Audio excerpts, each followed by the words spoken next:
Bismillahirrahmanirrahim. Assalamualaikum warahmatullahi wabarakatuh. Waalaikumsalam warahmatullahi wabarakatuh. Bismillahirrahmanirrahim. Alhamdulillahirabbil alamin. Wa bihi nasta'in ala umuri dunya waddin. Wassalatu wassalamu ala sayyidil mursalin wa ala alihi wa sahbihi ajma'in. Amma ba'd. Rabbi shrah li sadri wa yassir li amri wahlul 'uqdatam min lisani yafqahu qawli. Subhanaka la ilma lana illa ma 'allamtana innaka antal alimul hakim. La haula wala quwwata illa billahil aliyyil azim. Allahumma anfa'na bima 'allamtana wa 'allimna bima yanfa'una warzuqna ilman yanfa'una fid dini wad dunya wal akhirah. Allahumma ja'alna alladhina yastami'una al-qawla fayattabi'una ahsanah. Allahumma rzuqna fahman nabiyyin wa hifdzal mursalin wa ilhamal malaikatil muqarrabin. Amin amin ya rabbal alamin. Yang kami hormati Bunda Yen Yen selaku MC pada sore hari ini, ibu-ibu jamaah Majelis Ta'lim Ar-Raudhah Paris yang mudah-mudahan senantiasa diberikan kesehatan oleh Allah Subhanahu wa taala, dimudahkan urusannya, dipanjangkan umurnya dalam taat kepada Allah dan Rasul-Nya, dan dikuatkan iman dan Islamnya, serta diberikan keluarga yang sakinah, mawaddah, warahmah. Amin ya rabbal alamin. Puji syukur, marilah sama-sama kita haturkan kehadirat Allah Subhanahu wa taala, yang mana pada sore hari ini, ya di sana jam berapa Bu? Waktunya maaf. Ya. Pukul 11 pagi, Ustazah. Iya, baik ya. Yang alhamdulillah kita pada hari ini diberikan nikmat oleh Allah Subhanahu wa taala, nikmat sehat, panjang umur, sehingga alhamdulillah setiap nikmat yang Allah berikan, mudah-mudahan kita diberikan keberkahan umur, keberkahan waktu, sehingga kita dapat mengisi hari-hari dan waktu-waktu kita dengan amal ibadah dan sesuatu yang kebaikan yang insya Allah menjadi amal ibadah buat kita semuanya. Amin ya rabbal alamin.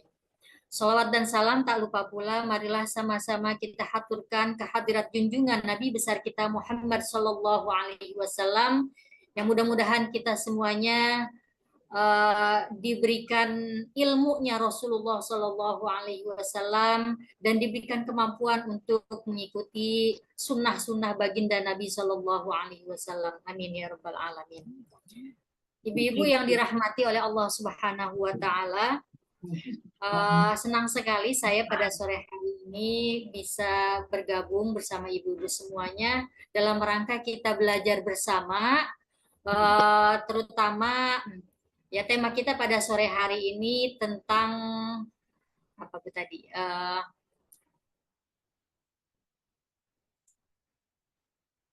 Tentang bersuci ya, tentang taharah. Ya, tentang taharah, karena memang tema kita ini sangat-sangatlah penting, terutama untuk menyempurnakan kualitas ibadah kita kepada Allah Subhanahu wa taala. Karena ilmu itu ya fakullu ma bighairi ilmin ya'malu a'maluhu mardudatun la tuqbalu. Segala sesuatu yang tidak didasari dengan ilmu, ya ilmu yang cukup ya, karena memang ibadah itu butuh ilmu ya. Maka tanpa ilmu akan ditolak ibadah kita. Jadi amal kita itu akan ditolak karena tidak sesuai dengan ilmunya ya. Karena tentu di dalam Islam itu ilmu itu merupakan satu hal yang sangat ditekankan ya. Makanya thalabul ilmi fardhatun ala kulli muslimin wa muslimatin. Menuntut ilmu itu ya khususnya ilmu agama, ilmu yang membawa keselamatan kita baik di dunia maupun di akhirat. Thalabul ilmi fardhatun ala kulli muslimin wa muslimatin. Ya. Jadi itu menjadi satu kewajiban kita untuk memenuhi perintah baginda Nabi Shallallahu Alaihi Wasallam di dalam meningkatkan kualitas ilmu kita. Ibu-ibu yang dirahmati oleh Allah Subhanahu Wa Taala, Baiklah, langsung saja barangkali pada tema sore hari ini, uh, yaitu mengenai toharah. Pertama, saya akan membahas mengenai makna toharah. Jadi toharah secara bahasa itu artinya bersih, ya. Toharah secara bahasa artinya bersih. Nah, menurut syara atau menurut apa namanya syara atau syariat di dalam Islam, toharah itu artinya sucinya, sucinya orang yang hendak melaksanakan ibadah, ya. Sucinya kita, ya, ketika hendak melaksanakan ibadah, maka harus suci, suci badan kita, suci pakaian kita, dan suci tempat sholat kita, ya. Suci badan, suci pakaian, dan suci tempat sholat atau tempat ibadah kita dari segala najis, ya, dari segala najis dan hadas. Nah, mengenai tohara ini Allah Ta'ala berfirman, wasiyabaka fatahhir, wasiyabaka fatahhir, yang artinya dan pakaianmu maka sucikanlah.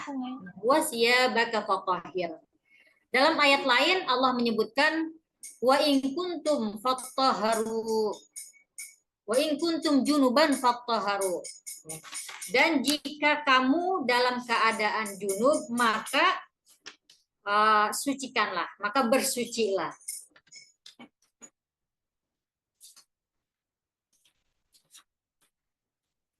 Wa in kuntum junuban fattaharu, dan jika kamu dalam keadaan junub maka mandilah, ya. Bersuci di sini maksudnya mandi. Jadi mandi itu bagian daripada toharah. Kemudian di dalam hadis Rasulullah Shallallahu Alaihi Wasallam, hadis yang sangat terkenal, yaitu at-tuhuru syatrul iman, ya, yang artinya kebersihan itu sebagian dari iman. Jadi ini hadis yang sering kita dengar, ya, dari sejak kita kecil, ya, ketika kita belajar tentang ilmu fikih.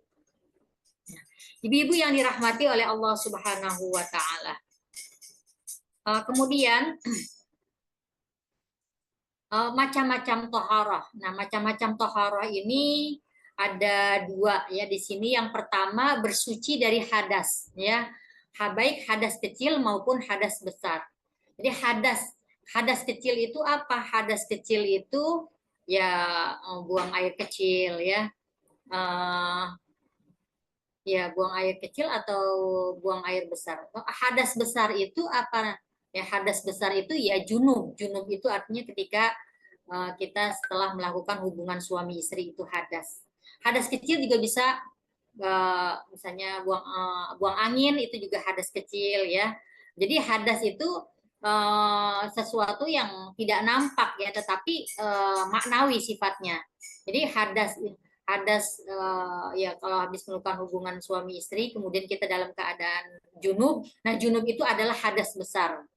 Begitu juga ketika kita buang angin walaupun kita ya nggak kelihatan gitu, maka itu bagian daripada hadas kecil. Nah, kita harus suci daripada hadas kecil dan hadas besar. Kemudian bersuci daripada najis, ya. Najis itu najis itu nanti ada banyak macamnya. Nah, bersuci daripada ya suci dari najis, baik yang ada di dalam tubuh kita maupun yang ada dalam pakaian kita dan juga tempat sholat kita.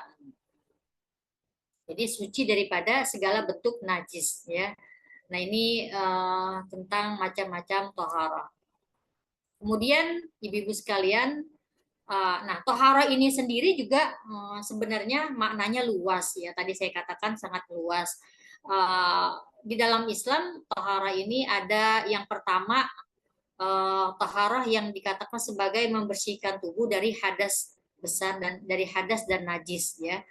Bersih tubuh, anggota tubuh kita, jasad kita dari hadas dan najis. Itu yang pertama. Yang kedua, bersih anggota tubuh kita dari segala perbuatan dosa. Nah, ini, ya.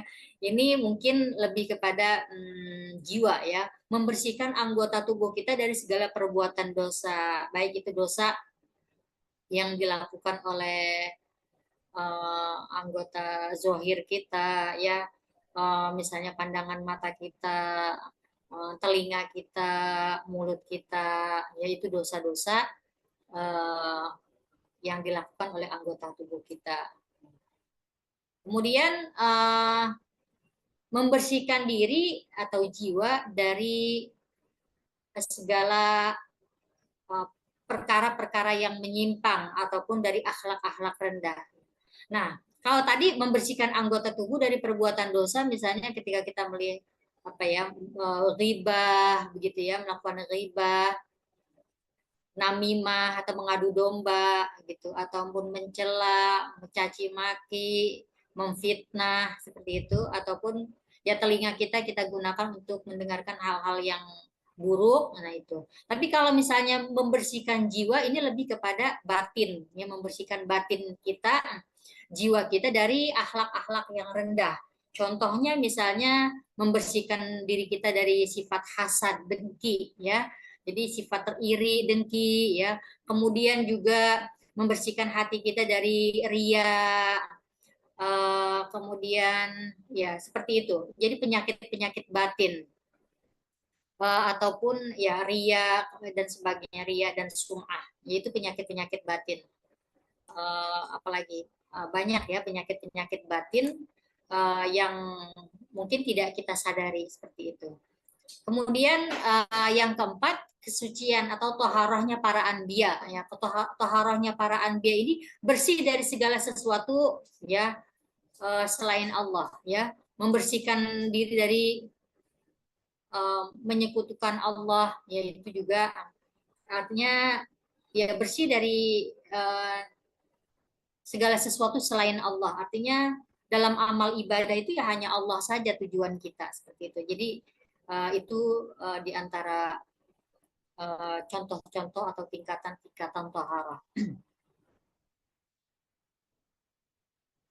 Kemudian ya taharah selanjutnya juga, nah di dalam kita melakukan taharah atau bersuci, tentu ada adab-adab yang harus kita lihat, harus kita perhatikan, ibu-ibu sekalian. Yang pertama, ketika kita melakukan taharah, ketika kita beristinja atau buang air atau buang hajat, jangan menghadap atau membelakangi kiblat ini, ya. Jadi kalau kita buang hajat itu tidak boleh, adabnya itu adalah tidak boleh membelakangi atau menghadap kiblat. Makanya kalau di Indonesia itu ya usahakan kita punya toilet itu ya jangan menghadap atau membelakangi kiblat. Jadi seperti itu, Ibu. Jadi ini bagian daripada adab. Kemudian masuk ke toilet dengan menggunakan kaki kiri terlebih dahulu. Nah ini adab ya, mungkin kita udah tahu ya. Masuk ke toilet dengan menggunakan kaki kiri terlebih dahulu. Jadi ini juga bagian daripada adab. Yang ketiga, jangan berbicara ketika buang hajat. Nah, jadi buang hajat itu Masya Allah ada adabnya. Jadi jangan sampai kita berbicara ya atau ngobrol ya, seperti itu. Ataupun nelpon ya. Dalam ketika buang hajat kita nelpon gitu nggak boleh. Ya makanya ya pokoknya kalau di toilet itu karena kita dalam keadaan kotor, jangan melakukan hal-hal yang, dan jangan nggak perlu, jangan lama-lama ya, kalau bisa di toilet itu jangan lama-lama ya itu. Karena ada zaman sekarang ini kadang-kadang bawa HP ke toilet. Nah ini misalkan jangan ya ibu-ibu, kita kasih tahu anak-anak kita jangan sampai kalau ke toilet itu bawa-bawa HP atau main HP atau main game di toilet. Nah, itu bagian daripada adab. Kemudian ketika kita keluar daripada toilet, kita membaca doa, Alhamdulillahilladzi azhaba 'anil adza wa 'afani. Ya. Segala puji bagi Allah. Alhamdulillahilladzi yang telah menghilangkan dariku penyakit. Ya.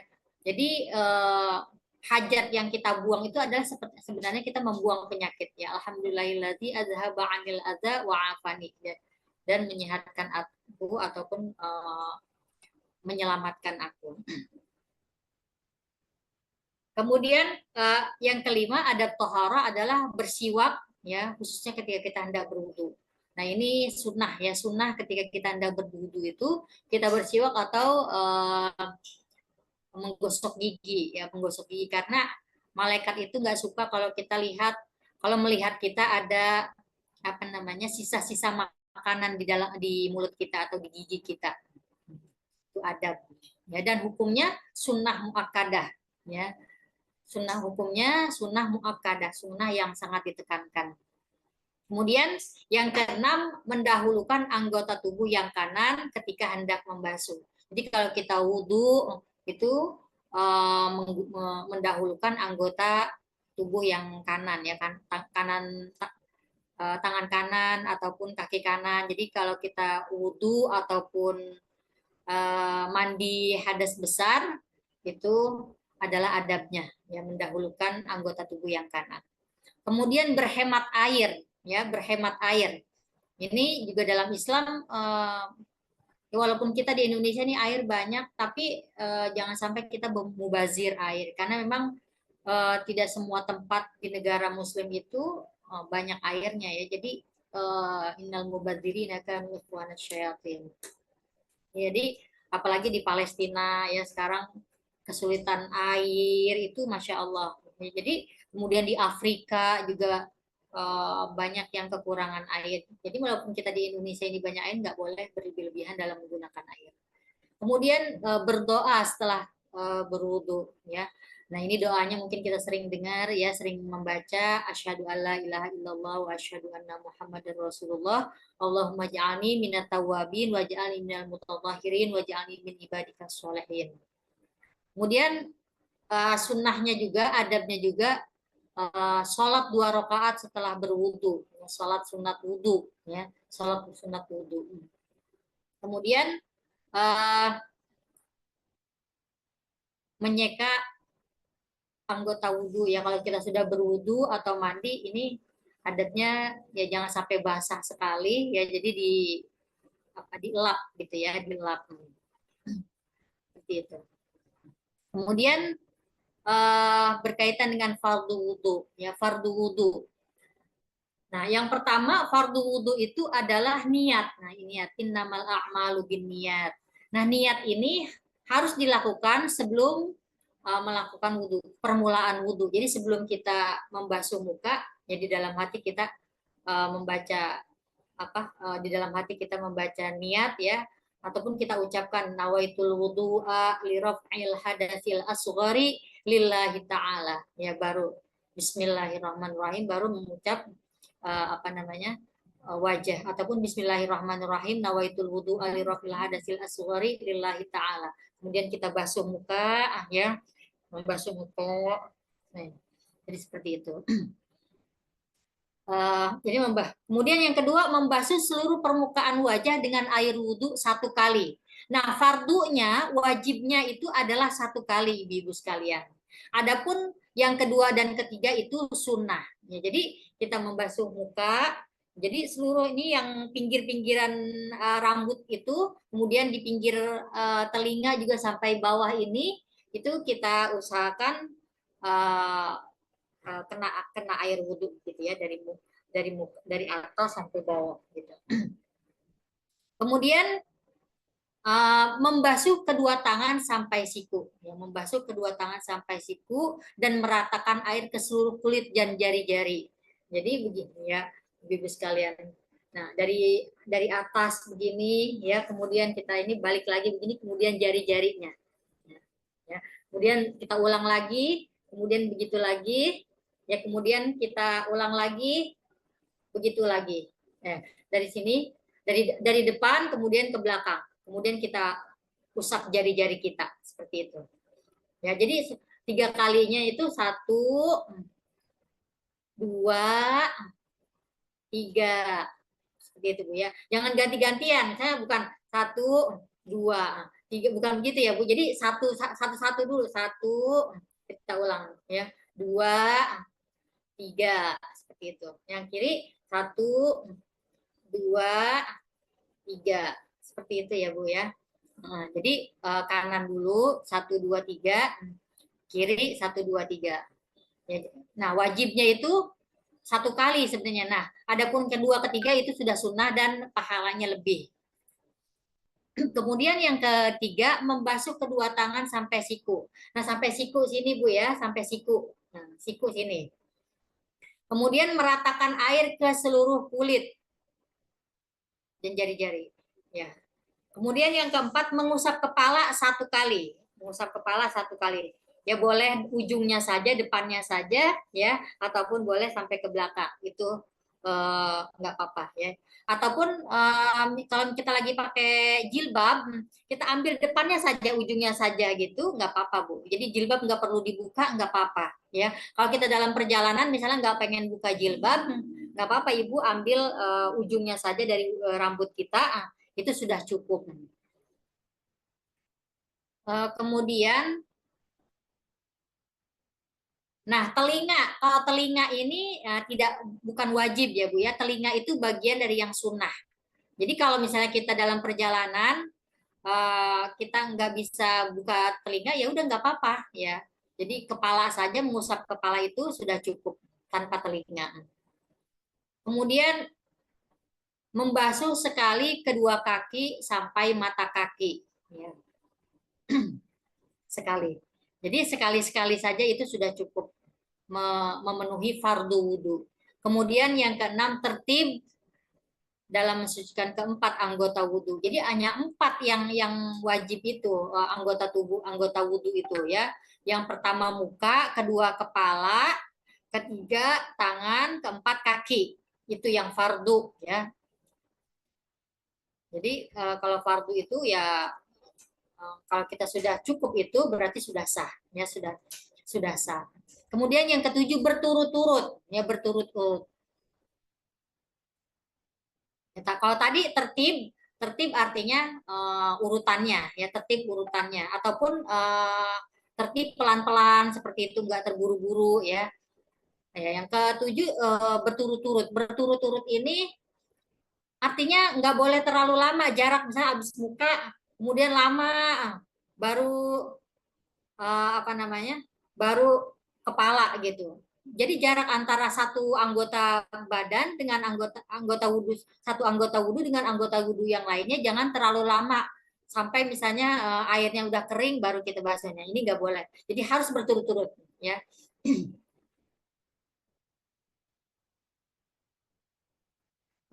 Jadi itu di antara fardu wudhu. Kemudian sunnah wudhu. Nah, kalau sunnah wudhu ini lebih banyak tentunya ya. Sunnah wudhu ini yang pertama, membasuh tangan sampai pergelangan ya, sampai pergelangan. Nah, jadi membasuh tangan sampai pergelangan ini, sampai sini sunnah ibu-ibu, melebihkan dari apa namanya? Oh enggak, pergelangan maksudnya sebelum wudhu kita cuci tangan dulu kan, tangan dulu. Nah ini sunnahnya yang mencuci tangan dulu. Kemudian setelah mencuci tangan kita membaca Bismillahirrahmanirrahim ya. Bismillahirrahmanirrahim. Habis mencuci tangan, Bismillahirrahmanirrahim. Kemudian nawaitul wudu alirafil hadasil asghari lillahi ta'ala, baru kita berwudu. Kemudian ya enggak, habis Bismillahirrahmanirrahim, kemudian berkumur ibu ya, berkumur. Bismillahirrahmanirrahim, kita berkumur, itu yang ketiga ya. Yang kedua membaca bismillah, yang ketiga berkumur. Nah berkumur ini bagian daripada sunnah ya, sunnah sunnah berwudu. Yang keempat, membersihkan hidung. Membersihkan hidung, yang pertama memasukkan air dulu ya Bu, kita hirup dulu ya, kita hirup kemudian kita keluarkan lagi ya, itu namanya istinsyaq ya. Memasukkan air ke hidung, kita hirup hidung kemudian kita keluarkan ya. Jadi memasukkan air ke dalam hidung kemudian menyemprotkan kembali keluar, itu bagian daripada sunnah. Kemudian yang keenam, mengusap daun telinga baik luar maupun dalam. Mengusap daun telinga baik luar maupun dalam. Jadi kalau ujung yang jari telunjuk itu untuk yang dalam ya, kita bagian dalamnya kita bersihkan. Kemudian yang jempolnya itu membersihkan luar, seperti itu Ibu ya. Jadi kita masukkan telunjuk ke dalam telinga dalam, kemudian yang jempolnya kita bagian belakang telinga ya, bagian belakang daun telinga. Ya, seperti itu. Kemudian menggunakan air yang baru dalam mengusap telinga. Ya, jadi mengusap telinga itu jangan bekas dari pala kemudian ke telinga, ya. Jadi kalau pengen membasuh telinga itu harus yang air yang baru, ya, bukan bukan yang bekas dari kepala, seperti itu. Kemudian menyela-nyela jari tangan dan kaki. Jadi kalau menyela-nyela jari tangan dan kaki ini bagian dari sunnah ya Bu ya. Ya, jadi sebab apa namanya kadang-kadang kan debu ataupun mungkin kita habis megang apa ya cat ya atau apa gitu ya. Pokoknya jangan sampai ada sesuatu yang menghalangi anggota tubuh kita ya. Sebab kalau misalnya ada cat habis megang cat ataupun megang cat kuku ya. Nah itu harus dikerik ibu-ibu sekalian ya harus dikerik. Pokoknya apa saja yang dia apa namanya tidak menempel artinya tidak boleh ada yang menghalangi masuknya air ke dalam kulit seperti itu. Tapi kalau misalnya pacar Mekah itu boleh ya pacar Mekah itu boleh karena dia nyerap nyerap ke kuku dan nyerap ke kulit. Tapi kalau cat kuku itu dia nggak nyerap ke kulit, nah itu nggak boleh. Jadi harus dikerik, harus dibersihkan. Kemudian um, menggerak-gerakkan cincin ya. Jadi kalau kita pakai cincin, cincinnya itu harus digerakkan supaya air itu masuk ke dalam di bawah apa namanya ke dalam kulit kita yang ada di bawah cincin tersebut. Kemudian mendahulukan tangan kanan dan kaki kanan. Itu sunnah wudhu. Kemudian memulai dari bagian depan anggota tubuh ya wajah dari atas ke bawah ya itu wajah dari atas ke bawah kemudian tangan ya dari bagian depan ke siku ya dari atas ke bawah seperti itu ya kemudian memperpanjang basuhan pada wajah jadi kalau misal wajah bukan hanya yang nampak di depan saja tapi sampai ke telinga ini ya sampai ke telinga sampai ke bawah ini uh, sunnah ya sunnah kalau kita sampai melebarkan anggota tubuh kita ya jadi kalau sampai bawah leher juga ini kita bersihkan itu sunnah ya ataupun tangan ataupun kaki sampai apa namanya sampai lutut ya sampai lutut itu boleh ya kita basuh kaki sampai lutut itu boleh itu sunnah dan karena anggota tubuh kita pada hari kiamat nanti akan bersinar ya akan bersinar akan bercahaya sehingga kalau kita misalnya cahayanya lebih banyak itu lebih baik gitu ibu. Kemudian basuhlah kedua dan ketiga setelah sempurnanya basuhan yang pertama. Jadi kalau kita membasuh itu harus sempurnakan betul-betul ya. Jadi kalau tidak sempurna kalau cuma ya dia harus diusap. Ketika kita membasuh itu harus diusap semuanya biar air itu menyerap ke kulit ari kita. Jadi harus disempurnakan basuhannya ya. Kalau sudah basuhan yang pertama sempurna baru kita basuhan yang kedua dan selanjutnya yang ketiga. Seperti itu. Kemudian menghadap kiblat setelah berwudu. Ya, kita baca doa tadi ya. Asyhadu alla ilaha illallah asyhadu anna muhammadan abduhu wa rasuluh Allahumma ij'alni minat tawwabin waj'alni minal mutatahhirin waj'alni min ibadikas sholihin ya Allah jadikan aku orang yang senantiasa bertaubat waj'alni minal mutatahhirin dan jadikan aku orang yang senantiasa bersuci ya baik suci zahir maupun suci batin waj'alni min ibadikas sholihin dan jadikan aku dari hamba-hambamu yang soleh. Nah ini kelebihan daripada doa wudhu ini adalah terbukanya pintu-pintu surga. Jadi kalau kita baca doa ini, Masya Allah, terbukanya pintu-pintu surga dan kita bisa memasuki surga dari manapun pintu tersebut. Kemudian yang kelima, segera artinya tadi saya katakan jangan terlalu lama dari satu anggota tubuh kepada anggota tubuh yang lainnya tidak boleh terlalu lama. Jadi harus segera berturut-turut dan segera. Kemudian perkara yang dimakruhkan ketika berwudu, ya, dimakruhkan berwudu di tempat yang najis, ya. Ya, jadi kalau misalkan, ya pokoknya kalau ada, ya memang diutamakan sih kita punya tempat wudhu jauh dari toilet ya. Tapi kebanyakannya kita nyampur dengan toilet seperti itu. Yang jelas pastikan bahwa kamar mandi kita bersih daripada najis. Kemudian makruh juga berbicara ketika berwudu. Ya, jadi ketika berwudu tidak boleh berbicara. Kemudian memukul air pada wajah, jadi kita cipratin. Nah, itu juga makruh. Ya, jadi kita harus pelan-pelan kita basuh, ya, bukan diciprat ya, tetapi dibasuh, apa namanya, dialirkan. Kemudian, nah itu diantara makruh, hal-hal yang dimakruhkan dalam berwudu. Kemudian perkara-perkara yang membatalkan wudu. Perkara yang membatalkan wudu ini adalah adanya sesuatu yang keluar dari dalam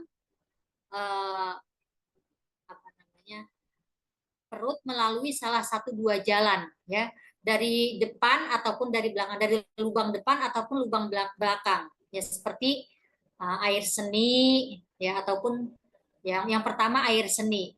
Yang kedua mazi, dalam istilah bahasa Arab itu mazi. Mazi itu adalah cairan bening yang keluar dari vagina ketika kita syahwat, ketika syahwat kita mulai bangkit, ya. Jadi kalau misalnya, ya mungkin bagi ibu-ibu yang sudah menikah, ya, kalau kita melakukan hubungan suami istri kan itu ada foreplay, ya, ada foreplay. Nah itu ketika syahwat itu bangkit ada cairan bening yang keluar. Nah itu namanya mazi, ya. Jadi kalau ketika syahwat keluar muncul mazi. Nah itu najis mazi. Ya, kemudian ada wazi. Wazi ini uh, cairan kental dan keruh yang keluar setelah buang air kecil. Ya, cairan kental dan keruh yang keluar setelah buang air kecil. Nah, termasuk juga keputihan, ibu-ibu, ya, keputihan. Ataupun juga ada istilah lain, ada hadi. Hadi ini cairan putih yang keluar dari vagina pada saat menjelang kelahiran atau melahirkan, ya. Itu air ketuban, ya, disebut air ketuban. Jadi itu, ataupun tinja ataupun buang angin. Nah, ini perkara-perkara kalau ada di antara benda-benda tersebut keluar dari anggota, apa namanya, anggota vagina kita, kemaluan kita, baik depan ataupun belakang, maka ini membatalkan wudhu kita. Yang kedua, yang membatalkan wudhu itu adalah hilang akal sebab gila atau pingsan, ya. Tiba-tiba gila, ya udah berarti wudhunya batal. Ataupun pingsan, tiba-tiba pingsan. Nah,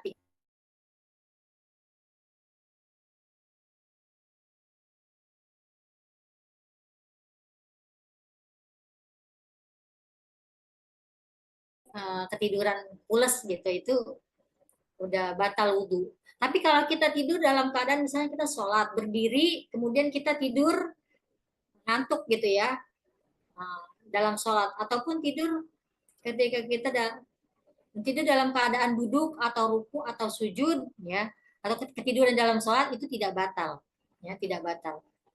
Karena kan cuma ngantuk, ya. Nah, ataupun ibu berzikir, misalnya ibu zikirnya panjang 1 sampai 1 jam gitu ya, duduk, kemudian sambil zikir ibu tertidur gitu. Nah itu kalau apa namanya, ya, kalau dalam keadaan duduk itu kan angin itu terhalang dari keluar, ya, angin itu terhalang dari keluar, maka itu tidak membatalkan wudhu, ya, kalau dalam keadaan berdiri, duduk, sujud, ataupun dalam keadaan duduk, itu tidak membatalkan. Kemudian yang keempat, menyentuh kulit laki-laki yang bukan muhrim tanpa penghalang. Nah, ini menurut Imam Syafi'i, ya. Nah, jadi menyentuh aula mastumun nisa itu sebenarnya terjadi khilafiyah. Nah, di kalangan para ulama mazhab ya, antar mazhab Imam Hanafi, Syafi'i, Maliki dan Hambali. Tapi kalau Imam Syafi'i di Indonesia yang mayoritas kita berpegang pada pendapat Imam Syafi'i itu bersentuhan kulit baik dengan syahwat ataupun tanpa syahwat itu membatalkan ibu-ibu. Yaitu Imam Syafi'i ya. Baik dengan syahwat ataupun tanpa syahwat itu membatalkan. Nah, ini kalau di dalam mazhab ya mazhab-mazhab yang lain ya, beda penafsiran masing-masing. Seperti itu, Ibu. Nah, bagaimana kalau misalnya kita umroh, kemudian kulit kita kesenggol gitu, ya.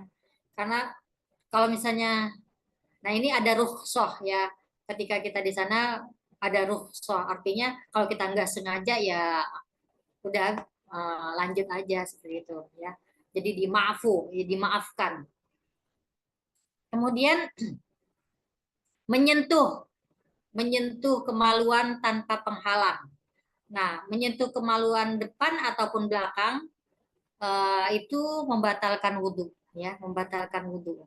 Jadi kalau misalnya kita habis wudhu nih, ibu-ibu pegang pantat kita, nah itu batal, Bu. Ya, jadi jangan sampai tangan kita itu menyentuh kemaluan depan ataupun kemaluan belakang, seperti itu.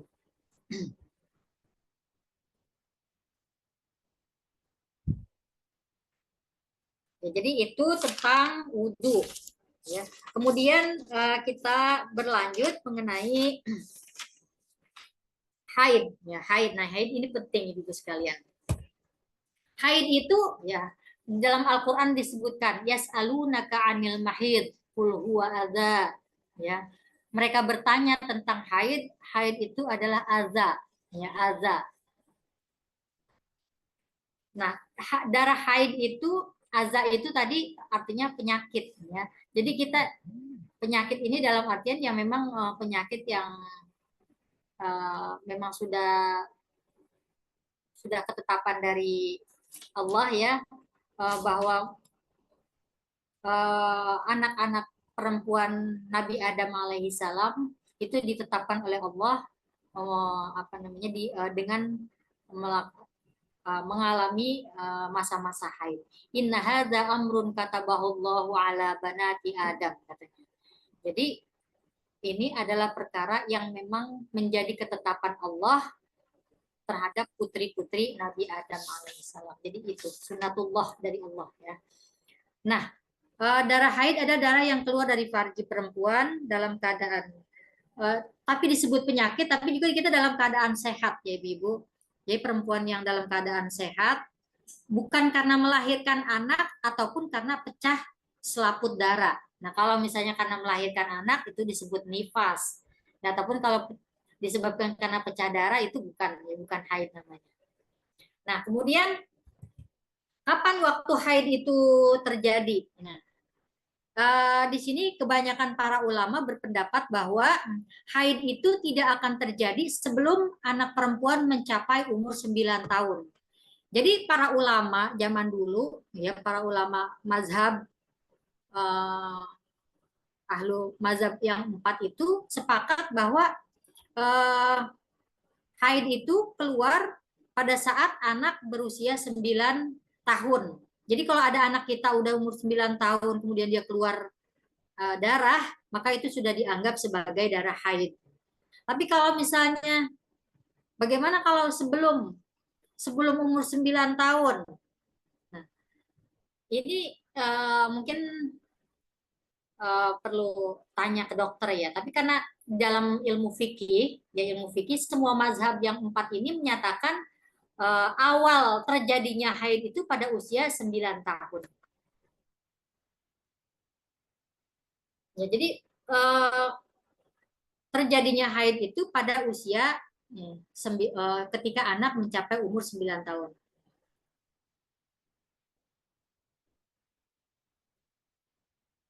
Dan keluarnya darah ini juga terjadi pada setiap bulan. Ya, ini bukan pada setelah masa menopause ya.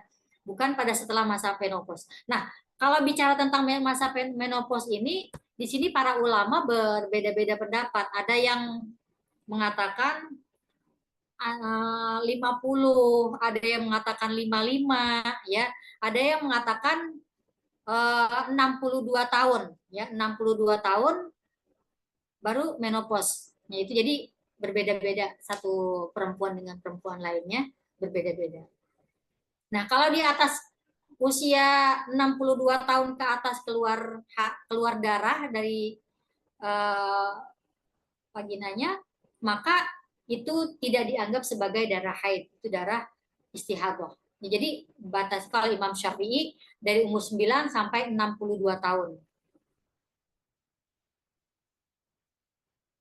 Ada juga yang mengatakan dari umur 9 sampai antara 50 sampai 70 tahun.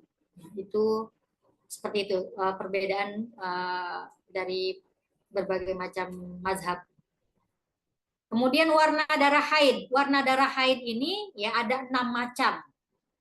Warna darah haid ini ada 6 macam. Yang pertama hitam, kedua merah, ketiga kuning, keempat keruh, kelima hijau, dan keenam warna kelabu. Jadi kalau kita menemukan warna-warna ini di dalam masa-masa haid kita, ya, hitam, merah, kuning, keruh, hijau, dan kelabu, itu disebut sebagai darah haid. Nah, mungkin kalau kecoklat-kecoklatan, ya. Nah, nanti ada kalau ya ada pembahasannya nanti. Jadi darah haid itu keluarnya adalah hitam, warnanya hitam.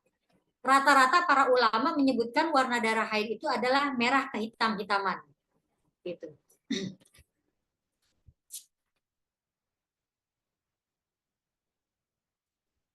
Nah, ini ada hadisnya Ibu sekalian. Dari Urwah, dari Fatimah binti Abi Jahash bahwa ia mengeluarkan darah. Maka bersabarlah. Ya. Maka bersabarlah. Ya. Maka bersabarlah. An Urwah an Fatimah binti Jahash binti Abi Jahash. Annaha kanat tustahadu. Ya. Faqala lahan Nabi sallallahu alaihi wasallam idza kana damul haidha fa innahu aswad yu'raf. Kalau ya Rasulullah berkata kalau itu darah haid maka warnanya kelihatan hitam. Jadi darah haid itu warnanya hitam. Bila demikian halnya maka berhentilah kamu sholat. Kalau tidak demikian maka berwudulah lalu sholat. Karena ya jadi kalau warnanya tidak kehitaman ya itu bukan dikatakan sebagai darah haid. Nanti akan ada pembahasannya lebih lanjut. Ya, jadi patokan untuk darah haid itu tadi ibu-ibu ya ada enam warna darah: hitam, merah, kuning, keruh, hijau, dan kelabu. Kemudian selain daripada itu darah istihadah, darah penyakit. Nah, kemudian bagaimana tentang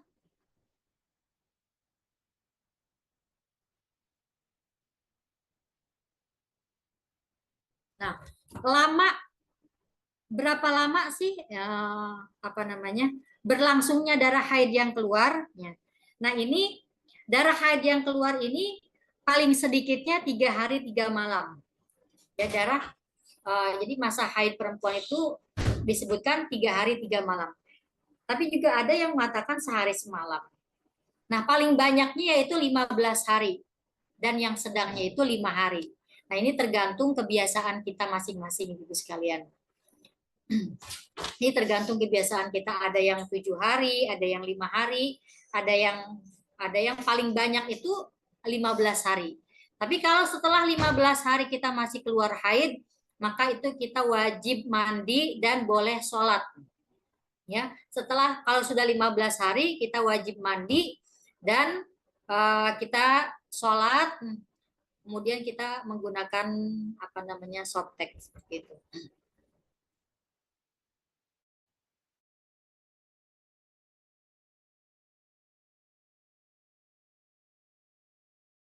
Bagaimana kalau misalnya sudah 5 hari, kemudian ibu bersuci, 3 hari kemudian ibu-ibu keluar lagi, ya, maka yang keluarnya lagi itu dianggap sebagai haid.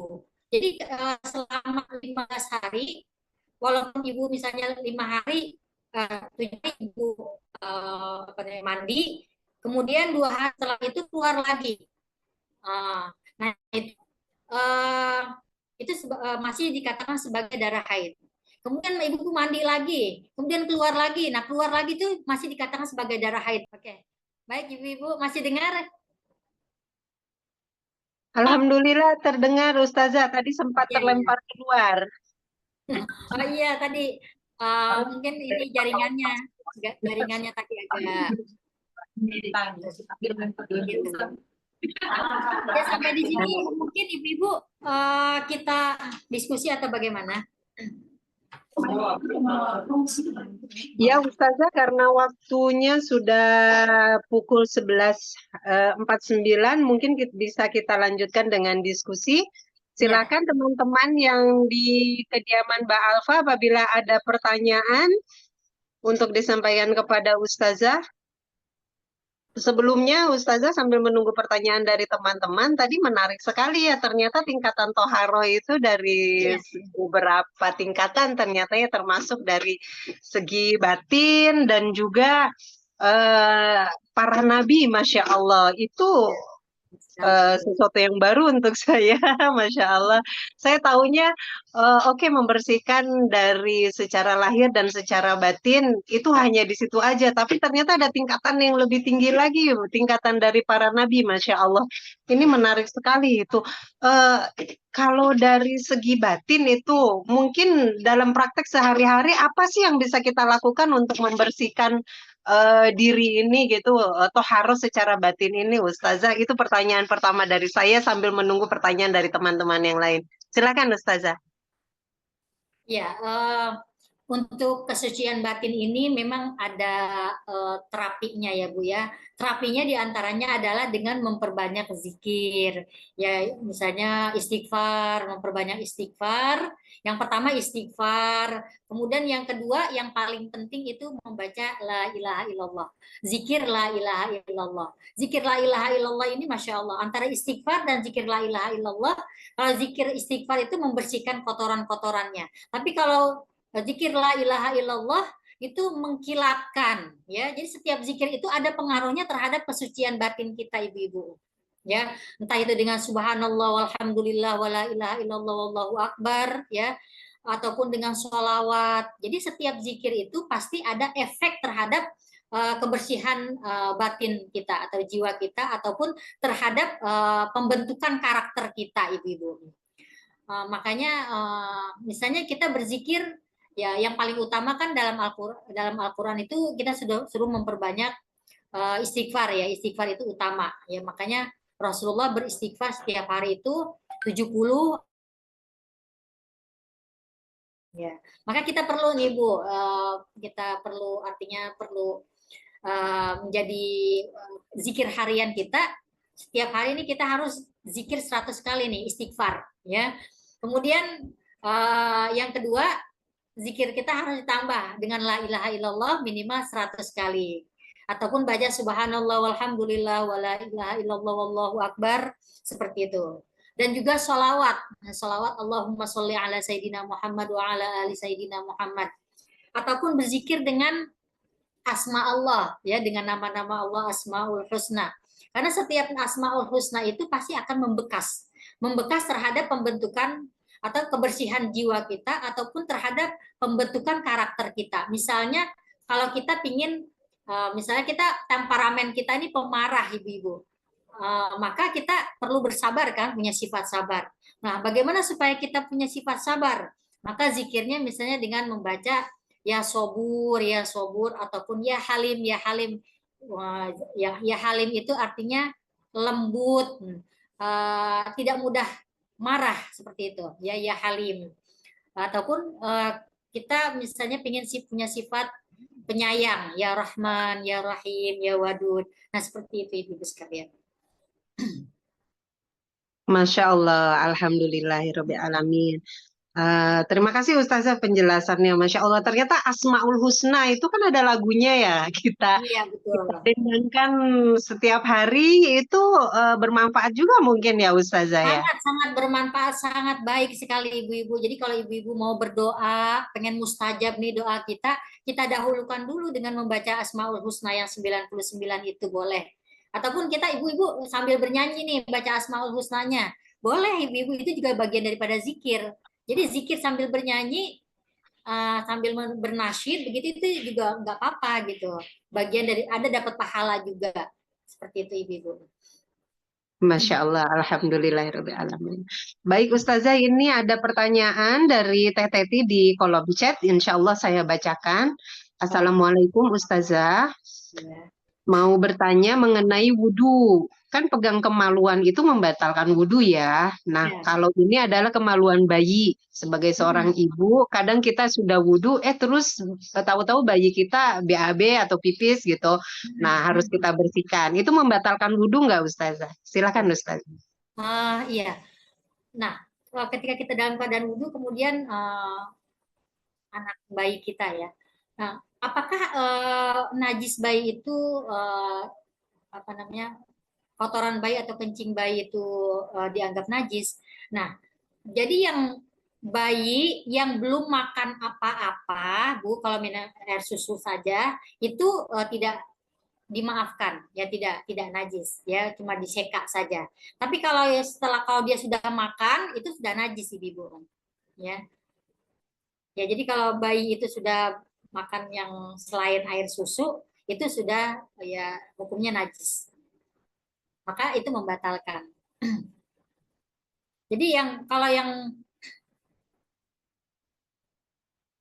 ya itu berkaitan dengan najis ya. Tapi kalau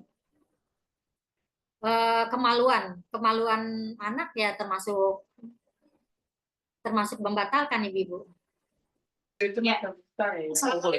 Assalamualaikum Ustazah warahmatullahi wabarakatuh. Waalaikumsalam Dengan warahmatullahi Teh Neti mau tanya, saya pernah dengar sih hanya cukup dengan tisu saja kalau misalkan kita lagi di perjalanan untuk berwudu, terus kita sebelum berwudu kita pipis.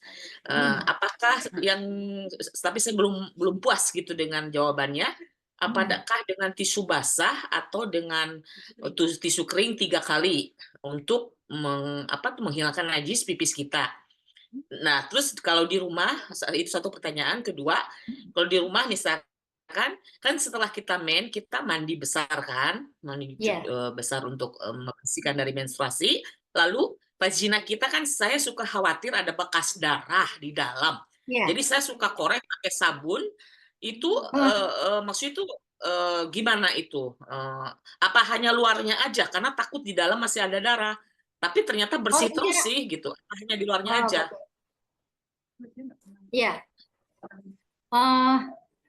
Memang dianjurkan untuk ini Bu, pakai kapas kan kapas kecil dipastikan sunahnya ya, seperti itu, pakai kapas kan untuk memastikan masih sudah bersih atau belum. Seperti itu. Memang bagus seperti itu Ibu. Ya. Nah, kalau untuk membersihkan bayi ya, dengan tisu itu sebenarnya sudah cukup. Bukan untuk bayi, Bu, untuk saya sendiri. Di perjalanan misalkan kan karena darurat, meskipun ada air ya, tapi kan harus maksud itu agak repot lah. Jadi pakai tisu basah atau tisu kering, terus apakah untuk harus 3 kali dengan tisu basah atau tisu kering untuk menghilangkan najis dari kencing itu, lalu kita berwudu normal gitu di wastafel. Boleh, Bu, boleh. Jadi bersuci dengan tisu itu boleh, sangat boleh. Tisu basah apa tisu kering, Bu? Tisu kering boleh. Oh, dua-duanya boleh. Jadi dua-duanya. Aja maaf, jadi kalau kalau habis pipis itu nggak wajib pakai air ya. Kalau pakai tisu aja sudah cukup. Kalau pakai tisu aja nggak ada masalah ya Bu Ustazah? Nggak ada masalah Bu, tidak apa, nggak apa-apa. Ya tisu itu. Tapi harus 1 kali apa 3 kali bersihinnya pakai tisu? 1 kali cukup. Yang penting kita yakin hilang baunya, hilang baunya dan najisnya seperti itu. Kalau kita yakin nih, kira-kira kita yakin karena hilang baunya, rasanya dan warnanya seperti itu Bu. Ya, membersihkan najis itu hilang bau, rasa dan warna. satu lagi, misalkan kita mengeluarkan gas, itu kan dari belakang. Nah, itu harus dicuci juga nggak sama tisu untuk mau wudhu itu tadi, kalau di perjalanan gitu loh. Nggak perlu. Ya, tapi Mengeluarkan kalau gas nggak kita ya? pengen Oke. Di rumah. kalau misalnya nggak dibasuh pun nggak apa-apa. Nggak ada lagi isinya. Ya. Ya, jadi Ya, kalau terima buat kasih. Assalamualaikum warahmatullahi wabarakatuh. Bu Ustazah, jadi confirm ya kalau misalkan pipis nggak usah pakai air juga nggak apa-apa. Yang penting udah dibersihin pakai tisu, nggak ada masalah ya Bu Ustazah ya. Tisu Nggak ada kering ya. masalah, Bu, nggak apa-apa. Iya, nggak apa-apa, boleh. Bahkan dengan batu pun, karena di zaman Rasulullah pakai batu, cukup dengan batu itu sudah sah. Oke. Iya. Terima kasih Bu Ustazah. Ya, jadi kalau ya tisu kan lebih bersih ya, jaminannya lebih bersih daripada batu seperti itu. Nah, jadi kita insya Allah itu sudah cukup.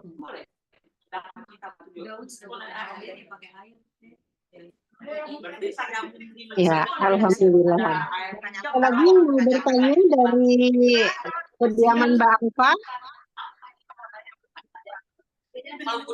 Ada. Silakan Ibu Ida.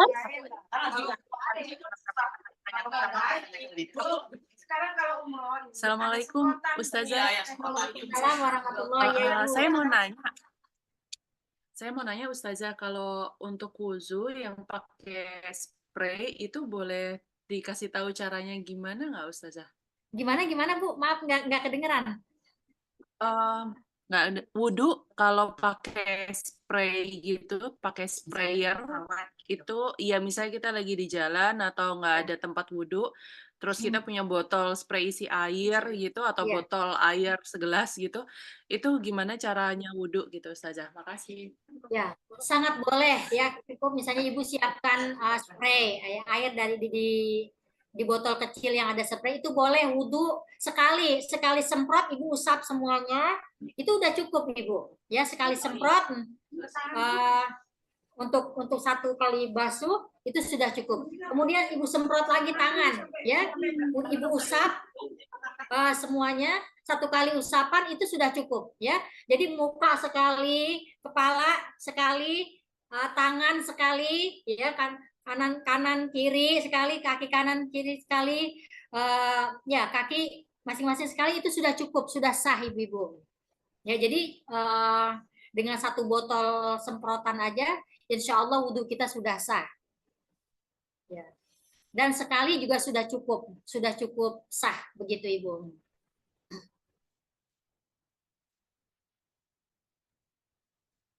Bagaimana Mbak Rizka, sudah jelas?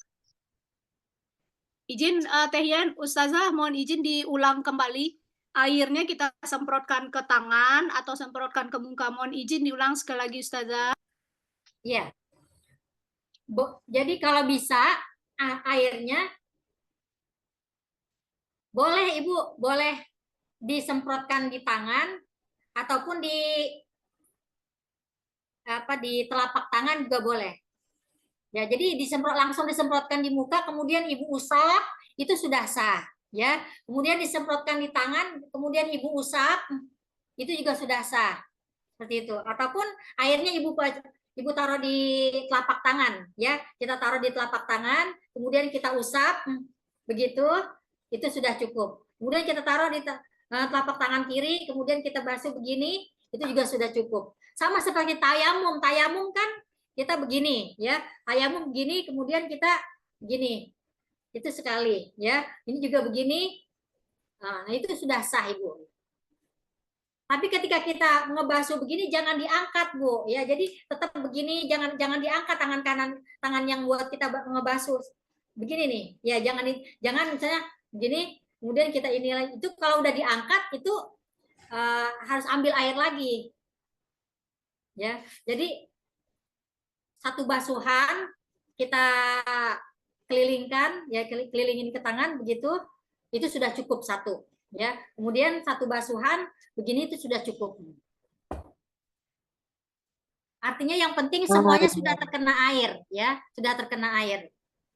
Oh iya, jadi maksudnya 1 kali semprotan, kemudian diusapkan ke seluruh bagian yang memang diwajibkan dalam syarat syah wudhu gitu ya, Ustazah. Betul, betul, Jadi betul tangannya jangan sekali. diangkat pas ngebasuh itu, Ya, jangan diangkat. Kalau terangkat itu betul. artinya kita harus mengambil air lagi dan mengulang dari Iya, awal gitu, Ustazah. betul, betul. Oh, Harus baik, mengambil baik, air baik. lagi kalau diangkat. Begitu juga muka. Jadi muka kalau pengen diulur jangan diangkat gitu. Ini juga jadi harus begitu. Untuk penyemprotannya ada 2 cara, ke bagian tubuh yang memang menjadi syarat wajib dalam berwudu, atau ke telapak tangan kemudian diusapkan ke bagian tubuh itu ya, Ustazah. Ya, boleh, boleh. Ya, yang penting kan air itu rata ke seluruh tubuh. Yang penting air itu kita ratakan ke seluruh tubuh. Misalnya kalau kalau misalnya mencetnya itu berapa kali di muka ya nggak apa-apa gitu kalau kalau untuk di muka kan. Nah, yang penting usapnya sekali dan rata. Baik, gimana Mbak Rizka dan teman-teman di sana? Iya, Sudah cukup Ustazah. jelas? Jadi ada 2 pertanyaan. Pertama, kalau misalnya kondisinya kita apa namanya apa-apa ya kayak gitu. Terus ada 2. Yang pertama, kalau dengan menyemprotkan seperti itu, bagaimana dengan kaki yang pakai kaos kaki? Apakah harus dilepas atau diusap di atas kaos kaki aja? Yang kedua, Baik. kalau kita dalam kondisi banyak ada lawan jenis gitu ya. Jadi kalau kita buka tangan atau kita buka jilbab, buka kaos kaki itu nanti jatuhnya membuka aurat gitu. Apakah kita boleh tayamum atau memang kan kita punya air ya? Kalau punya air kan kita harus wudhu. Tapi kalau misalnya kondisinya kayak gitu, apakah kita boleh tayamum dengan air semprotan itu gitu? Makasih Ustazah. Baik, kalau dalam kondisi seperti itu, nah kita boleh ngusap kaos kaki ataupun ngusap jilbab kalau kita sebelumnya sudah punya air wudhu. Ya, sebelumnya kita sudah punya air wudhu dan batal karena buang angin. Nah, kemudian kita wudhu lagi, wudhu, tapi kita enggak, ya buang angin itu dan maksudnya batalnya itu karena buang angin nggak apa-apa, kita wudhu lagi dan usap kepala, usap jilbab ataupun usap kaos kaki. Tapi kalau misalnya batalnya itu karena kita buang air kecil dan buang air kecil dan menyebabkan karena buang air kecil atau buang air besar, maka itu harus wudhu lagi, wudhu ulang seperti itu. Ya. Jadi itu kalau untuk mengusap, selama kita itu yakin bahwa kita enggak ke toilet karena buang air kecil atau buang air besar gitu. Kalau kalau cuma buang angin saja nggak apa-apa. Seperti itu, Bu. Paham nggak kira-kira? Gimana Mbak Rizka?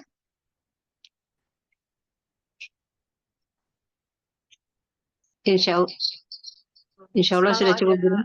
Ya. kalau ada lawan jenis gimana Ustazah? Jadi kita apakah boleh tayamum aja gitu?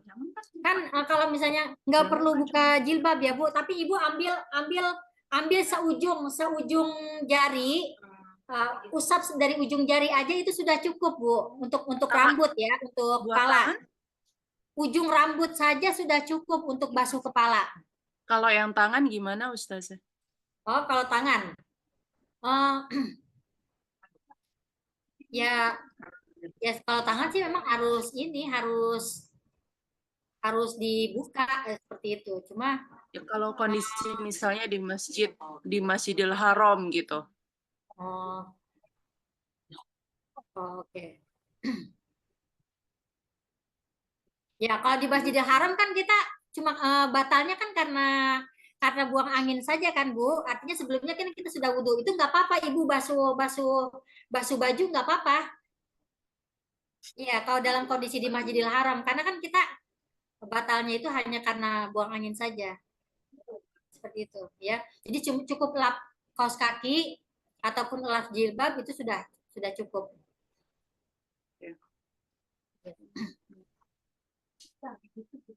Assalamualaikum. Udah nih. Assalamualaikum warahmatullahi wabarakatuh, Ustaz. Waalaikumsalam warahmatullahi Saya juga ingin bertanya mengenai wudhu di air yang mengalir. Apakah kalau kita air yang mengalir itu misalnya untuk membasuh kaki itu apakah cukup kita taruh kaki di bawah air yang mengalir itu, apakah itu cukup, Ustaz? Begitu saja karena pertanyaan pertama dan kedua udah ditanyakan. Jadi mengenai air yang mengalir, Ustaz, apakah cukup kita Bentar Bu, ini nggak kedengeran. meletakkan kaki di bawah air yang mengalir gitu? Nah, misalnya di keran gitu. Misalnya air yang mengalir di keran, terus kaki kita taruh di bawah air yang mengalir itu tanpa mengusap, apa itu cukup, Ustaz? Apa itu sah? Bagaimana Ustazah, cukup jelas pertanyaannya? Oh, nggak kedengeran Bu. Oke, mungkin saya ulang. Jadi maksudnya Ya, begini, ya. pada proses berwudu itu kan Maksudnya- kita ada bagian mengusap kaki Ya. sampai mata kaki. Nah, Ya. apabila kaki hanya diletakkan di air yang di bawah air yang mengalir tanpa mengusapnya, itu apakah cukup, Ustazah? Ya, gitu. Diletakkan di air yang mengalir. Oh, dia harus Misalnya diusap Bu. di bawah keran. Tanpa mengusap. Ya, jadi membasuh itu adalah dengan mengusap, Sampai dengkul ya. Di bawah keran bukan gitu, sekedar Ustaz. memasukkan air, tetapi harus diusap. Coba. Enggak kedengaran jawabannya, Ustaz. Tunggulah. Orang cewek-cewek. Ya, Bu Idar, terdengar jawaban dari Ustazah? Enggak sama sekali enggak kedengaran karena di sini banyak yang menjawab. Iya, Dengar, coba Ibu teman-teman yang lain kita kasih kesempatan untuk Ustazah menjawab dulu. Tadi Ustazah sudah menjawab, mungkin bisa diulangi, Ustazah, silakan. Tadi sebentar, diulang lagi Bu pertanyaannya tadi. Bisa Bu Yayan ulang mungkin ya. Kita uduk di tempat air yang keran yang mengalir begitu. Ya. Apakah kita cukup meletakkan kaki di bawah air yang mengalir tanpa mengusap? Apakah itu sudah Ya. sah? Jadi itu karena dalam bahasa Arab itu pakai masa. Masa itu artinya mengusap. Jadi mengusap itu untuk memastikan air itu masuk ke pori-pori, ke kulit ari-ari seperti itu. Sebab kalau cuma dikucurin saja, kalau nggak diusap, itu dikhawatirkan air itu tidak meresap dan tidak membersihkan debu ataupun sesuatu yang menghalangi air seperti itu. Jadi harus diusap dulu. Terima kasih, Ustaz. Iya. Terima kasih, Ustaz. Begitu saja, Ustaz. Ustazah, ternyata memang spesifik ya harus diusap gitu. Tapi itu Ya, jadi betul. memberi pertanyaan baru untuk saya. Bagaimana dengan para saudara kita yang memiliki keterbatasan, misalnya tidak Allah takdirkan tidak memiliki tangan gitu. Itu bagaimana caranya ya Ustazah untuk berwudunya? Iya. Ya udah, bagian yang ada di tangan itu ada. Misalnya kalau misalnya dia tangannya kepotong di siku. Ya udah, ujung sikunya dia basuh. Untuk mengusapnya maksudnya Ustazah, cara mengusapnya gitu. Oh, ya itu kan rukhsah ya. Nanti ada rukhsah, ada keringanan kalau misalnya dia baik. Memang effortnya semaksimal mungkin saja gitu ya. Insya Allah Allah yang menyempurnakan gitu ya. Masya Allah. Sesuai dengan kemampuan gitu ya. Ada satu pertanyaan lagi dari ruang chat dari Mbak Dia. Ustazah, bagaimana kita tahu kalau yang keluar itu bukan darah haid lagi? Apakah kalau putih itu bukan darah haid? Karena tadi kan ada beberapa warna yang Ustazah terangkan gitu. Ya. Bagaimana kita tahu gitu bahwa itu tuh darah apa tadi namanya yang setelah pipis ada yang keluar? Nah, iya. Gimana caranya kita membedakan itu, Ustazah? Iya, memang suka membingungkan nih pertanyaan yang bagus. Silakan Ustazah. Ya, jadi tadi saya katakan bahwa darah masa haid kita itu kan ada yang 5 hari, ada yang 7 hari ya. Tapi yang paling banyak itu 15 hari juga ada. Ya, kalau saya dulu sering banget Bu melakukan istihadah ya. Jadi saya sering tuh habis 15 hari masih keluar darah gitu. Nah, jadi kalau misalnya darah keluar selama 15 hari dan setelah itu masih keluar juga, jadi 15 hari saya haid dan saya habis itu wajib mandi dan kemudian saya sholat walaupun dalam keadaan tetap keluar darah seperti itu. Nah, kalau misalnya bagaimana kasus yang bisa udah mandi kemudian keluar darah kecoklat-coklatan ya, kecoklat-coklatan. Nah, jadi selama 15 hari jadi kita pas menurut Imam Syafi'i ini dimaksimalkan 15 hari begitu Bu. Jadi kalau misalnya sebelum 15 hari Ibu udah mandi, kemudian masih keluar darah bercak-bercak, itu masih dianggap haid.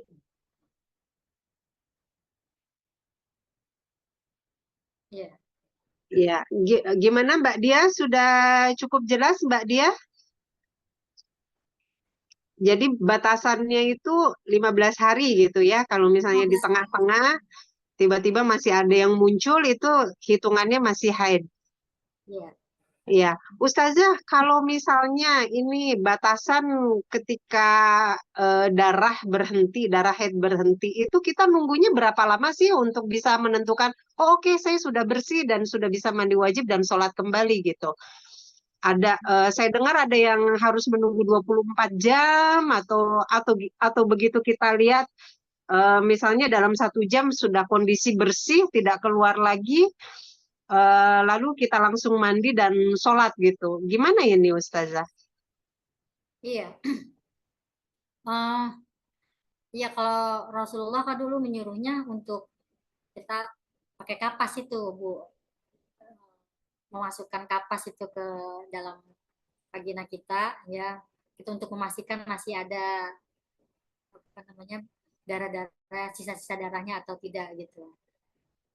Jadi seperti itu. Jadi, nah tergantung kita yakin. Nah setelah itu kemudian kita yakin apa enggak. Ya ini udah yakin kita bersih seperti itu.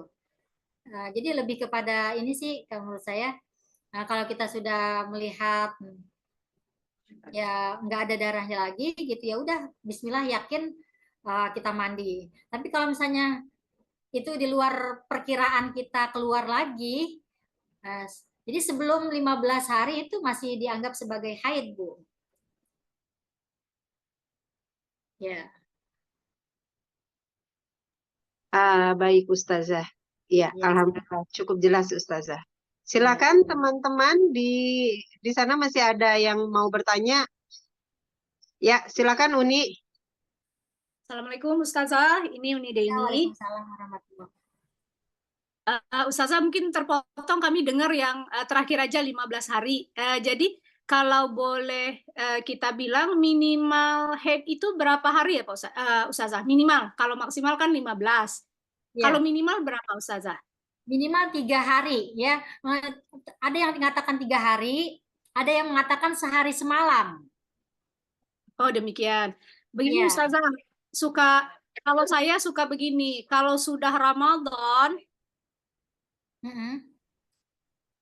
itu kadang-kadang karena sangat harap dengan Ramadan suka bikin teori sendiri gitu Ustazah. Kadang-kadang merasa berdosa juga. Misalnya nih regulernya misal 5 sampai 7 kalau saya ya Ustazah. Terus karena Ramadan ingin cepat selesai gitu. Jadi apakah itu boleh atau bagaimana Ustazah? Kadang-kadang kan kita karena apa ya? 5 sampai 7 kadang kalau lagi banyak pikiran kurang tidur jadi 7 sementara biasa 5 gitu tapi karena Ramadan suka dipendek-pendekin boleh nggak itu Ustazah? Makasih. Dengan catatan nggak ada keluar lagi udah bersih. Ya sebenarnya sih nggak boleh begitu ya Bu ya.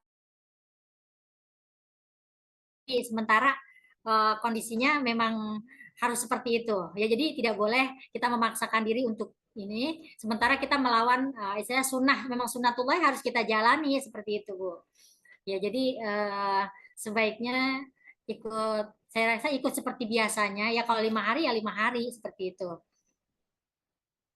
ya Assalamualaikum Ustaz. Saya Alfa. Baik, Bu. Em, saya mau nanya menyambung pertanyaan Uni Deni. Bagaimana hukumnya kalau kita pas di bulan Ramadan karena kita mau full bagi yang masih berhaid ya, kita mau full untuk berpuasa dan kita minum obat sebelumnya agar kita nggak mens di bulan Ramadan. Hukumnya apa? Apakah boleh? Ya. Sebenarnya yang penting tidak memberikan mudorot kepada diri kita, Bu. Ya, karena dalam prinsipnya la dororo wa la diror. Ya, jangan sampai itu membahayakan kita. Tapi kalau kita merasa nyaman dan merasa tenang, ya silakan gitu. Jadi kalau di luar hukum itu ada namanya istafti qalbak, ya. Mintalah fatwa dari hati nurani kita. Jadi karena kadang-kadang kan kondisi batin kita yang tahu, seperti itu, Ibu. Jadi kalau kita misalnya yakin tidak memberikan mudorot, ya bismillah silakan gitu. Tapi kalau kita khawatir membawa kepada dampak kepada kesehatan kita, ya sebaiknya jangan, seperti itu, Bu. Oke, jadi dibolehkan ya, Ustaz ya, Ustazah ya. Ya, prinsipnya sih Dibolehkan dan boleh menurut saja. kemantapan hati masing-masing. Iya, gitu betul. Ya. Okay. Ya, prinsipnya Baik. tidak membahayakan, tidak memberikan dampak mudorot kepada diri kita. Seperti itu. Baik. Oke, baik. Terima kasih. Wassalamualaikum. Waalaikumsalam. Waalaikumsalam warahmatullahi wabarakatuh. Alhamdulillahirabbil alamin. Masih ada pertanyaan mungkin dari ibu-ibu di sana? Atau yang online, apabila masih ada pertanyaan bisa raise hand atau lewat kolom chat juga bisa.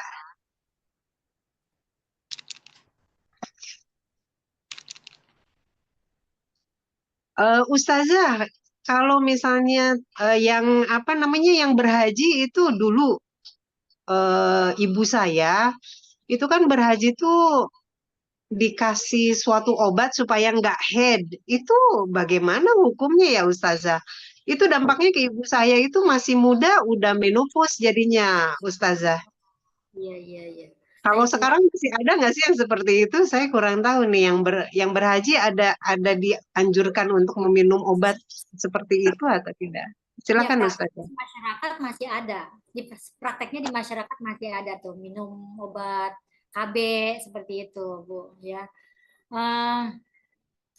Ya, saya ya itu dia, kondisi setiap orang kan beda-beda ya. Kondisi setiap orang beda-beda. Efek mudorotnya atau bagaimana seperti itu.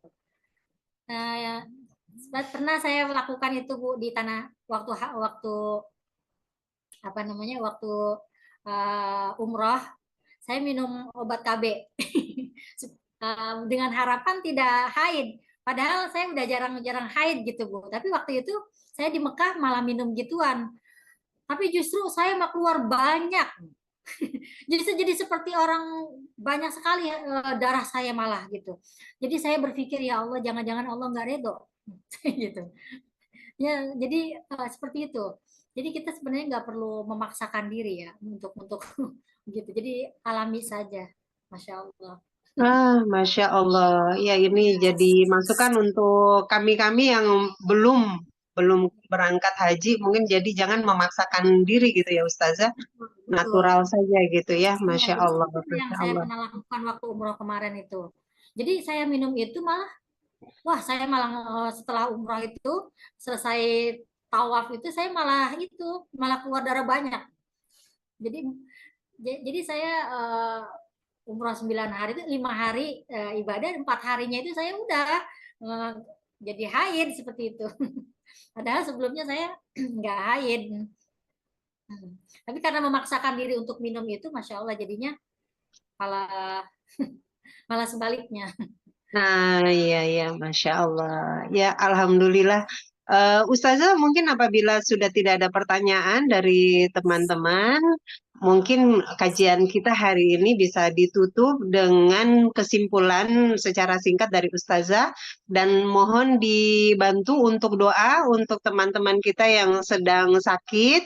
Ada Mbak Alfa ini yang kurang sehat, yang sedang menjadi host kajian kita hari ini. Juga untuk puteranya kawan-kawan kita di Arauda, terutama puteranya Mbak Tia dan puteranya Mbak Mutia Astika yang baru saja selesai operasi. Juga mohon doa untuk keberkahan kawan kita Mbak Ria yang baru saja melangsungkan akad nikah hari ini. Silakan Ustazah, terima kasih. Baik Ibu-ibu sekalian, alhamdulillah kita telah mempelajari bab yang sangat penting ini untuk meningkatkan kualitas ibadah kita. Mudah-mudahan ibadah yang kita lakukan diterima di sisi Allah Subhanahu wa taala. Allah ilmu yang kita pelajari ini benar-benar bermanfaat, dan Allah semakin lagi menambah ilmu-ilmu kita yang barangkali kita belum ketahui, insya Allah. Dan selanjutnya marilah sama-sama kita berdoa untuk teman-teman, saudara-saudara ataupun kerabat kita yang sedang sakit. Mudah-mudahan Allah angkat penyakitnya, Allah sehatkan badannya, Allah panjangkan umurnya, dan buat kita semuanya senantiasa diberikan kesehatan oleh Allah Subhanahu wa taala, dikuatkan iman dan Islam kita, dan yang habis operasi segera dipulihkan dan bisa sehat kembali seperti sedia kala. Dan untuk yang baru saja menikah, semoga Allah karuniakan sakinah, mawaddah, warahmah. Allah berikan keluarga yang bahagia, berkah, penuh dengan keridhaan Allah, ya. Dan diberikan keturunan yang soleh dan solehah, yang takwa kepada Allah dan berguna bagi agama dan bangsa. Dan juga buat keluarga kita semuanya, semoga senantiasa diberikan keluarga yang sakinah, mawaddah, warahmah, taat kepada Allah dan Rasulnya. Amin ya rabbal alamin. Ala hadhihi niyah wa likulli niyatin sholihah wa ila hadratin nabiyil mustafa sayyidina Muhammad Rasulillah sallallahu alaihi wasallam. Al-Fatihah. A'udzu billahi minasyaitonir rajim. Bismillahirrahmanirrahim. Alhamdulillahi rabbil alamin. Ar-Rahmanir Rahim. Maliki yaumiddin. Iyyaka na'budu wa iyyaka nasta'in. Ihdinas siratal mustaqim. Siratal ladzina an'amta 'alaihim ghairil maghdubi 'alaihim waladdallin. Amin. Rabbighfir lana wa liwalidayna. Amin. Bismillahirrahmanirrahim. Alhamdulillahi rabbil alamin. Hamdan syakirin, hamdan na'imin, hamdan yuwafi ni'amahu wa yukafi mazidah. Ya Rabbana lakal hamdu kama yanbaghi li jalali wajhika wa 'azimi sultanik. Allahumma salli ala Sayyidina Muhammad wa ala ali Sayyidina Muhammad. Salatan tunajjina biha min jami'il ahwali wal afat. Wa taqdi lana biha jami'al hajat. Wa tutahhiruna biha min jami'is sayyi'at. Wa tarfa'una biha ya Allah 'indaka 'ala darajat. Wa tuballighuna biha aqsal ghayati min jami'il khairati fil hayati wa ba'dal mamat. Innahu sami'un qaribun mujibud da'wat ya qadiyal hajat. Allahumma tawwil umurana ya Allah fi ta'atillah wa fi ta'atir rasul. Ya Allah, panjangilah umur kami ya Allah dalam ketaatan kepada Allah dan Rasulnya. Wa sahhi ajsadana, dan sehatkan badan kami. Wa nawwir qulubana, dan berilah cahaya di hati kami. Wa sabbit imanana, dan mantapkan iman kami. Wa wasi arzaqana, dan luaskan rezeki kami. Wa tammim taqsirana ya Allah birahmatika ya arhamar rahimin, dan sempurnakan ya Allah segala kekurangan-kekurangan ibadah kami. Allahumma a'inna ala dzikrika wa syukrika wa husni ibadatik. Ya Allah, bantulah kami untuk memperbaiki amal ibadah kami, untuk berzikir kepadamu dan mensyukuri nikmat-Mu. Rabbana hab lana min azwajina wa dzurriyyatina qurrata a'yun waj'alna lil muttaqina imama. Ya Allah, anugerahkanlah kepada kami pasangan-pasangan dan anak keturunan yang soleh dan soleha dan yang indah dipandang mata, dan jadikan kami ya Allah pemimpin-pemimpin bagi orang-orang yang bertakwa. Rabbana atina fid dunya hasanah wa fil akhirati hasanah wa qina adzabannar. Wa sallallahu ala sayyidina Muhammadin wa ala alihi wa sahbihi wasallam. Walhamdulillahi rabbil alamin. Amin amin ya rabbal alamin. Demikian saja ibu-ibu sekalian, mohon maaf atas segala kekurangan. Sebenarnya bab tohara ini banyak sekali, tapi tadi ada yang belum tercover ya. Mudah-mudahan insya Allah lain waktu kita bisa sempurnakan. Wabillahi taufik wal hidayah. Wassalamualaikum warahmatullahi wabarakatuh. Waalaikumsalam warahmatullahi wabarakatuh. Alhamdulillahirabbil alamin. Iya, babnya sangat panjang sebetulnya ya, Ustazah ya. Mudah-mudahan di lain kesempatan bisa kita lanjutkan mengenai kajian ini. Insya Allah, semoga Allah mudahkan kembali kita untuk belajar dengan Ustazah Mimi. Masya Allah. Alhamdulillahirabbil alamin. Dengan doa dari Ustazah Mimi mengakhiri kajian kita hari ini. Terima kasih banyak untuk teman-teman yang sudah bergabung baik secara offline maupun online. Dan mohon maaf lahir dan batin atas segala kekurangan, karena kesempurnaan hanyalah milik Allah. Izinkan saya menutup kajian kita hari ini dengan doa kafaratul majlis. Subhanakallahumma wa bihamdika asyhadu an la ilaha illa anta astaghfiruka wa atubu ilaih. Walhamdulillahirabbil alamin. Wassalamualaikum warahmatullahi wabarakatuh. Waalaikumsalam warahmatullahi wabarakatuh.